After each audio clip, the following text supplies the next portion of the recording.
श्रीमद् वाल्मीकि रामायण भाषा बालकांड सर्ग 1। नारद मुनि द्वारा समस्त रामायण को वर्णन। तपः स्वाध्याय निरतम तपस्वी वाग्विदंबरम नारदम परिपच्छ वाल्मीकि मुनिपुंगवम।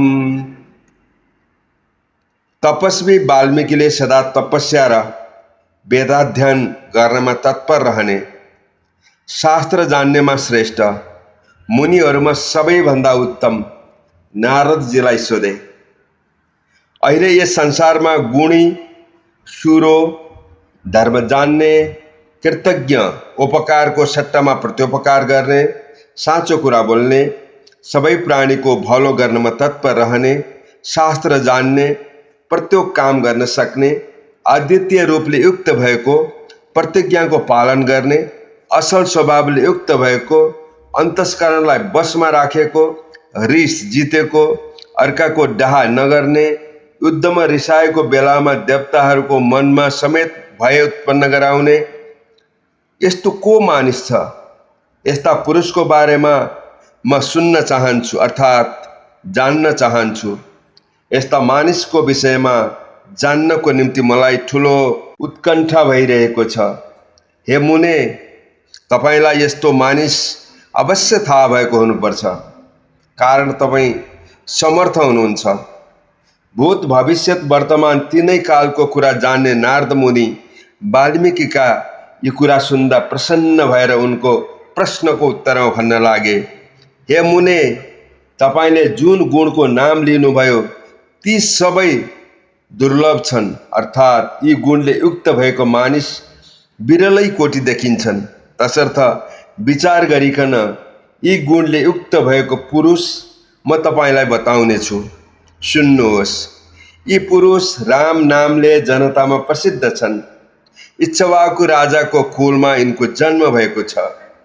यिनी बडा सुरा, मनलाई जितेका, कान्तिले युक्त भएका, धैर्य राख्न सक्ने र जितेन्द्रिय छन्। यी बुद्धिमान, न्यायी, मिठो कुरा बोल्ने, शोभायुक्त र शत्रुनाशक छन्। इनका हात लामा लामा छन् और काँध बडै मानको छ। शङ्खको आकार परेको घाँटी छ। ओठ मुनि चौडो खुब ठुलो छ। इनको छाती फराकिलो छ। बडै मानको धनु भिरेका छन्। जोर्नी जोर्नीको हाडलाई मासुले छोपिराखेको छ। यिनी शत्रुको संहार पार्दछन्। इनको हात घुँडासम्म पुग्दछन्। इनको मस्तक तथा निधार खूब राम्रो छ। उत्तम काममा उपयोग गरिने इनको पराक्रम छ। यिनी न अग्ला छन् न पुड्का छन्।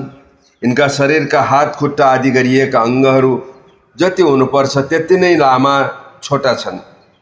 शरीरको रङ खूब राम्रो छ। यिनी प्रतापी छन्। छाती च्याप्टो भरिलो छ। आँखा ठुल्ठुला छन्, शोभाले युक्त भएका।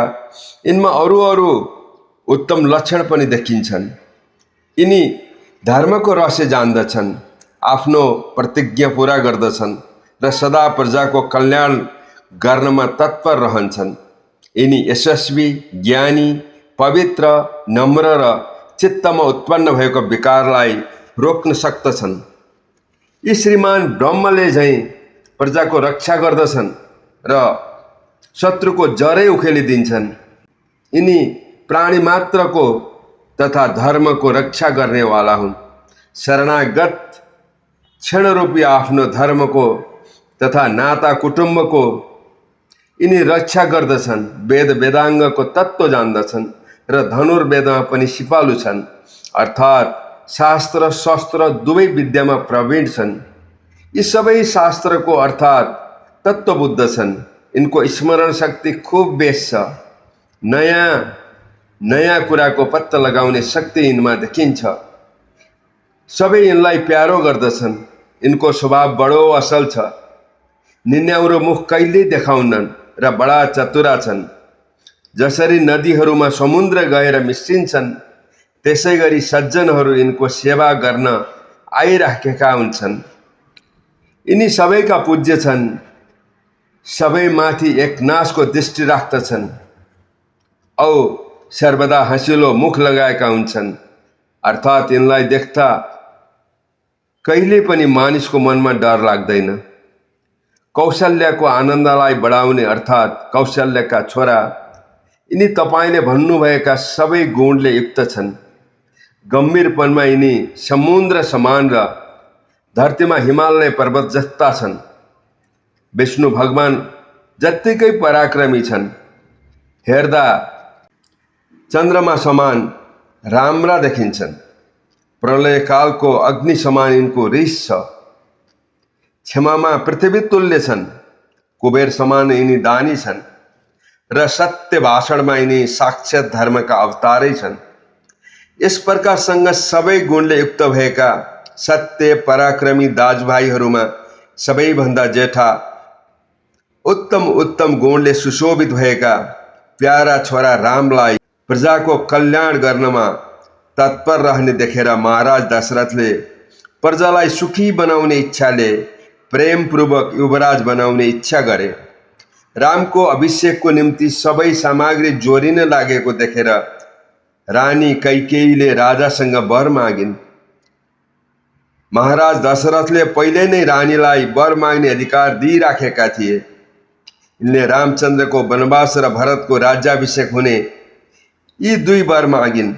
सत्यवादी राजा दशरथ धर्मरूपी पासोमा बाँधिएका थिए, अतः यिनले आफ्ना प्यारा छोरा रामलाई वनमा पठाइदिए। पिताको आज्ञाले तथा कैकेयीलाई खुसी राख्ने अभिप्रायले यी वीर रामचन्द्र कैकेयी सामुन्नेमा गरेको प्रतिज्ञा पालना गर्दै वनतिर लागे। रामचन्द्रलाई वनमा जान लागेको देख्दा सुमित्राका छोरा यिनका प्यारा भाइ विनयी लक्ष्मण पनि दाजुमाथिको प्रेमले गर्दा यिनको पछि लागेर गए। लक्ष्मण रामका प्यारा थिए, तसर्थ यिनले पनि यस समयमा दाजुप्रति गर्नुपर्ने कर्तव्यको पालन गरे। यी दुवैजनालाई जान लागेको देख्दा जनक राजाको कुलमा जन्मेका साक्षात देव माया समान कि आइमाईमा हुनुपर्ने सबै गुणले युक्त भएकी स्त्री जातिमा सर्वश्रेष्ठ रामलाई आफ्नो प्राण जत्तिकै प्यारो लाग्ने पतिको भलो चिताउने रामकी प्रिय पत्नी सीता पनि चन्द्रमाको साथमा रोहिणी लागे झैँ यिनको साथ लागेर गइन्। यी तीनैजनाको पछि लागेर केही टाढासम्म नगरवासी तथा राजा दशरथ पनि गए। श्रृङ्गबेरपुर नामक गङ्गाको किनारमा पुगेपछि रामचन्द्रले सारथीलाई फर्काइदिए।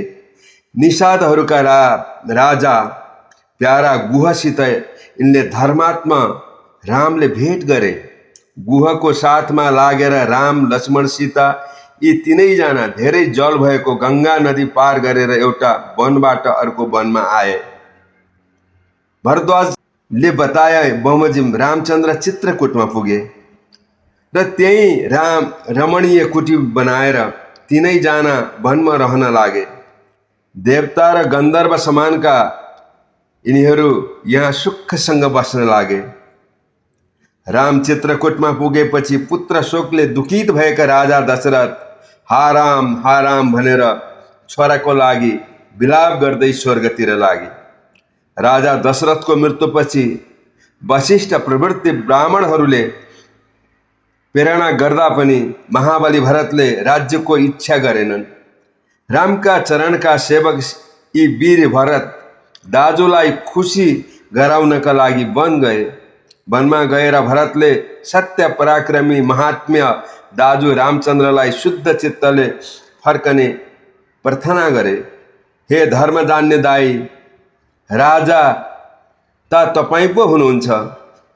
यस प्रकारसँग भरतले रामलाई भने। राम पनि महायशस्वी र उदार थिए। यी सबै घटनाले गर्दा यिनको मुखमा कुनै प्रकारको विकार उत्पन्न हुन सकेको थिएन, अतः यिनको मुख हँसिलै थियो। महाबली रामचन्द्रले पिताको आज्ञा पालनलाई प्रधान कर्तव्य सम्झेर राज्यको इच्छा गरेनन्। भरतले बारम्बार आग्रह गरेकोले राज्यासनमा राख्नको निम्ति नासो जस्तो गरेर आफ्नो खराउ दिई रामचन्द्रले भरतलाई फर्केर जाने आज्ञा दिए। भरतको अभिलाषा पूरा हुन सकेन। रामको चरणमा ढोक दिएर यिनी फर्के। राम फर्केर आउलान् भन्ने आशा राखेर यिनी नन्दीग्राममा बसेर राज्य गर्न लागे। भरत फर्केर गएपछि सत्य प्रतिज्ञा जितेन्द्रिय श्रीमान रामचन्द्रले यहाँ बस्नाले सायद अयोध्यावासीहरू कहाँ आइहाल्दछन् कि भन्ने डरले अलि एकान्तको दण्डक वनमा प्रवेश गरे। यस भयङ्कर वनभित्र प्रवेश गरेपछि कमल जस्तो आँखा भएका रामचन्द्रले विराट नाम गरेको राक्षसलाई मारेर शरभङ्ग ऋषिको दर्शन गरे। सुतीक्ष्ण अगस्त्यका भाइ यी ऋषिहरूसित पनि भेट गरेर अगस्त्यको आज्ञाले इन्द्रको धनु, एउटा तरबार र कहिल्यै पनि बाँड नसकिने बाँड राख्ने 2टा ठोक्रा रामचन्द्रले बडो प्रसन्नता साथ ग्रहण गरे। वनचारीहरूको साथमा रामचन्द्र त्यस वनमा बस्दाखेरि सबै ऋषिहरू मिलेर एक दिन उनी कहाँ आएर राक्षसहरूलाई मार्नको निम्ति यिनीहरूले प्रार्थना गरे। रामचन्द्रले यिनीहरूसित त्यस वनमा राक्षसहरूलाई मार्ने प्रतिज्ञा गरे। अग्नि समानका तेजस्वी दण्डकारण्यमा बस्ने ती ऋषिहरूको सामुन्यमा रामचन्द्रले युद्धमा म राक्षसहरूको वध गरिदिनेछु भन्ने वचन दिए। यही दण्डकारण्यमा रहँदाखेरि जनथानमा बसेकी इच्छा अनुसारको रूप धारण गरेकी घुमिरहने शूर्पणखा नाम गरेकी राक्षसीको रामचन्द्रले नाक कान काटिदिए। शूर्पणखाको भनाइमा लागेर आफूसँग युद्ध गर्न जति राक्षस आएका थिए ती सबैलाई र खरदूषण त्रिशिरा नाम गरेका राक्षस तथा यिनका अनुयायीहरूलाई रामचन्द्रले मारिदिए। यस वनमा बस्दाखेरि जनस्थानमा रहने 14,000 राक्षसहरूलाई रामचन्द्रले मारिदिएका थिए। यस प्रकारसँग आफ्ना जाति वर्गको मृत्यु भएको सुन्दा रावण रिसले चुर भयो। यसले आफ्नो सहायताका लागि मारिच नाम गरेको राक्षसलाई छान्यो। हे रावण, तिमीलाई आफूभन्दा बलियासँग विरोध गर्नमा उचित पर्दैन भनेर मारिचले एक बाजी रावणलाई सम्झायो। तर रावणले उसको कुरामा ध्यानै दिएन, किनकि मृत्यु उसको टाउकोमा नाचिरहेको थियो। मारिचलाई साथमा लिएर त्यो रामचन्द्रको आश्रममा गयो। मारिचले मायावी अर्थात् सुवर्णमय मृगको रूप धारण गरी राम लक्ष्मण आश्रमदेखि निकै टाढा लगिदियो र रावणले जटायु नाम गरेको गिद्धलाई मारिकन रामकी पत्नी सीतालाई हरेर लग्यो। गिद्धलाई मारेको देख्दा तथा सीताको हरण भएको सुन्दा राम शोकले आकुल व्याकुल भई विलाप गर्न लागे। यिनका सबै इन्द्रिय शिथिल भइ गए।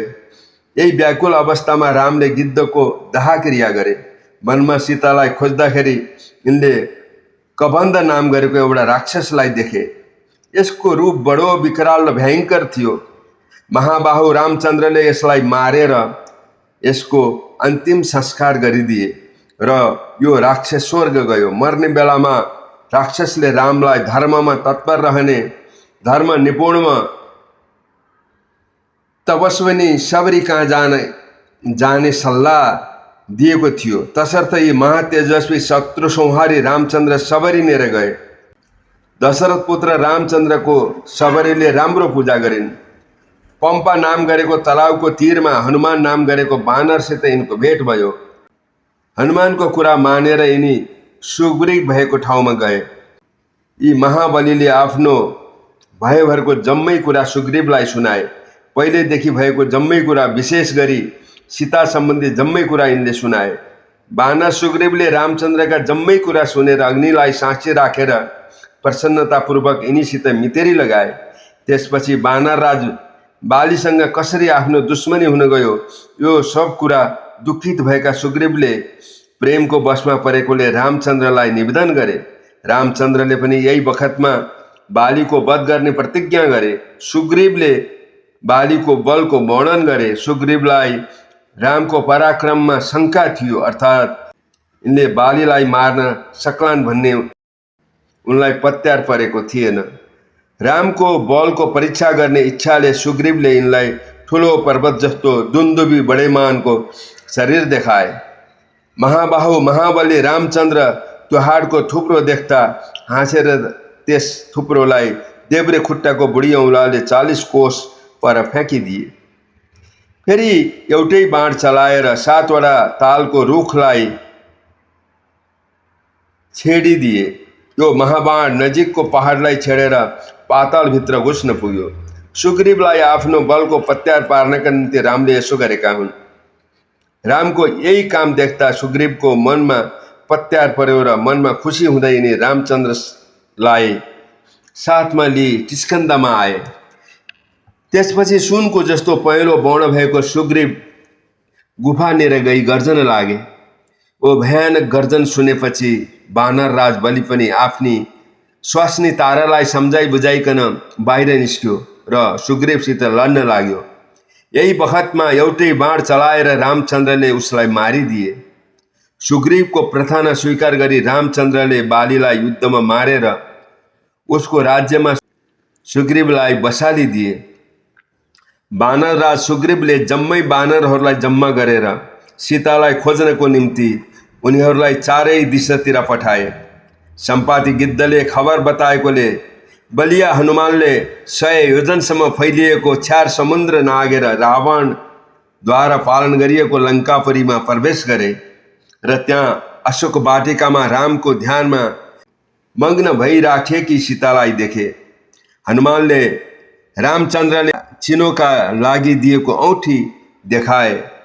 रामको क्षेम कुशल निवेदन गरे। सीताजीको मनमा ढाडस दिइसकेपछि अशोक वाटिकाको बाहिरी ढोका भत्काइदिए। यिनले 5 जना सेनापति मन्त्रीहरूका 7वटा छोरा र वीर अक्षय कुमारलाई पनि मारिदिए र अनि इन्द्रजितले चलाएको ब्रह्मास्त्रद्वारा बन्धनमा परे। ब्रह्मबाट पाएको वरदानले म यस बन्धनबाट छुट्छु भन्ने थाहा भइकन पनि यिनले आफूलाई यातना दिइरहेको राक्षसहरूलाई क्षमा गरिदिए। सीता बसेको ठाउँमा जम्मै लङ्का सहर जलाएर रामलाई सीतासित भेट भएको मिठो समाचार सुनाउन भनी हनुमान फर्केर आए। अनन्त बुद्धि भएका हनुमान महात्मा रामचन्द्रको प्रदक्षिणा गरी उनको सन्मुख खडा भएर जसरी यिनलाई सीतालाई भेटेथे सो कुरा जस्ताको तस्तै गरी सुनाए। त्यसपछि रामचन्द्र सुग्रीवलाई साथमा लिई समुद्रको तीरमा आए र त्यहाँ आफ्ना सूर्य समानका तेजस्वी बाण चलाएर समुद्रलाई आकुल व्याकुल पारिदिए। नदीहरूमा स्वामी समुद्रले आफ्नो असली स्वरूप देखाएर यिनले भने बमोजिम रामचन्द्रले नल नाम गरेको बानरबाट समुद्रमा पुल बनाउन लगाए। यही पुलबाट समुद्र पार गरी रामचन्द्र लङ्कामा पुगे और युद्धमा रावणलाई मारी सीता भेट्टाए। सीतालाई पाएपछि रामचन्द्रलाई बडो लाज भयो र यिनले सभाको बीचमा उनलाई कठोर वचन भने। यी वचन खप्न नसकेर सीताले आगोमा प्रवेश गरिन्। अग्निको कुरा सुनेपछि रामले सीतालाई निर्दोष ठहर्याए। महात्मा रामचन्द्रको यस ठुलो कामले चराचर सहितको तीनै लोकमा बस्ने सबै देवता ऋषि मुनि प्रसन्न भए। यस प्रकारसँग सबै देवता तथा ऋषिहरूबाट प्रशंसा पाएकोले रामचन्द्र पनि बहुत खुसी भए। लङ्कामा राक्षसहरूको राज्यमा विभीषणको अभिषेक गरेपछि रामचन्द्रले यिनीसित गरेको प्रतिज्ञा पुरा भयो। यिनको मनका सबै दुःख दूर भयो र यिनी हुनसम्म खुसी भए।